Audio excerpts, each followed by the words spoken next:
एक और अहम खबर, पीएम मोदी की सिक्योरिटी में चूक का मामला सुप्रीम कोर्ट में समाअत शुरू। ये सिर्फ नज्म जब्त का मामला नहीं, सीनियर वकील मनिंदर सिंह का कहना है। ये एसपीजी एक्ट से भी जुड़ा है। सीनियर वकील मनिंदर सिंह का कहना है ये कानूनी मामला है, इसमें लापरवाही नहीं बरती जा सकती।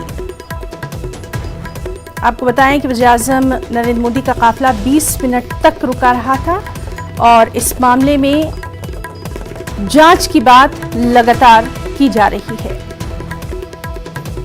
तो बेहद अहम खबर, वज़ीर-ए-आज़म नरेंद्र मोदी की सिक्योरिटी में चूक मामले से जुड़ी हुई सुप्रीम कोर्ट में समाअत शुरू हुई है और सीनियर वकील मनिंदर सिंह का कहना है कि ये सिर्फ नज्म ज़ब्त का मामला नहीं है, ये एसपीजी एक्ट से भी जुड़ा है।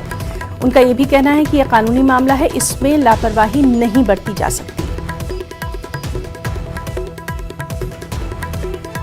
वज़ीर-ए-आज़म नरेंद्र मोदी का काफिला 20 मिनट तक रुका रहा था और इस मामले पर जांच की जरूरत है। लगातार ये समाअत जारी है।